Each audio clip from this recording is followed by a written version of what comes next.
For notes number 3, we're going to talk about the surface area of pyramids and cones. And we're going to have some new vocabulary words in here, and one of them is a slant height. So if you look at my picture over here, the slant height of a pyramid is the distance from the vertex to 90 degrees along one of the edges. So it's not straight up and down in your figure, but it is the slanted height of that side. And that's going to be using an L whenever you see the slant height. The cone also will have a slant height of L, and it's the distance between the vertex and one of the sides of the base. So it's this outside edge as well. So sometimes you're going to have to use Pythagorean theorem with your radius and your L to find the height if you need to use the height for something. For the two formulas we're going to use for pyramid is 1/2 capital P times the L, and that's your slant height, plus 1 of the capital B is, remember the capital B is the area of the base. Capital P is still the perimeter of your base. For a cone, we have pi r L. So L, remember, is the slanted height, not the perpendicular height up and down. And then our pi r squared, because that's the area of my base.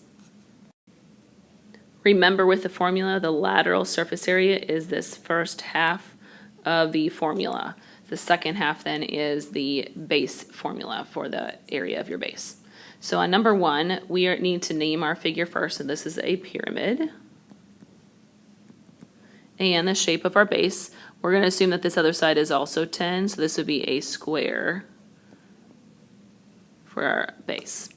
Now for the lateral surface area, we just want the 1/2 capital P times the L. So let's break it down. We have our capital P. We can do 10 times plus 10 plus 10 plus 10 would be 40. The slanted L, though, we do not have. So we need to look at this triangle that's created inside my pyramid. I have the 12, and I know the distance across here is 10, so that means this must be 5. So I have a right triangle. I can use 5 squared plus 12 squared equals L squared, and we can solve for this slant height. So I want you right now to solve for the L. When you add these two together, we get 169, and the square root of 169 is 13. So that means our L is going to be 13. If we multiply these together, then we get 260, and this would be meters squared since it is surface area.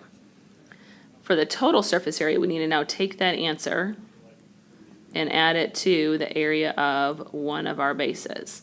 And since we only have one base, that would just be our 10 times 10. So plus 100, so this would be 360 meters squared for the total surface area. With number 2, we now have a cone. So our shape is a cone. The shape of the base then is still a circle, just like it has been before with volume.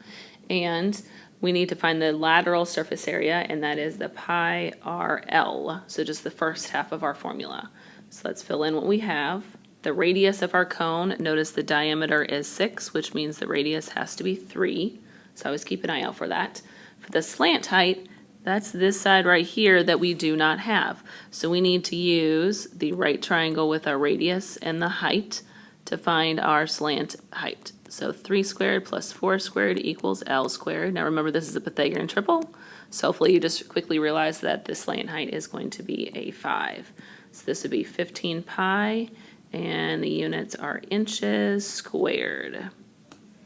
For the total surface area, now we need to take our lateral surface area, so our 15 pi, and we need to add that to the area of our base, so our pi r squared.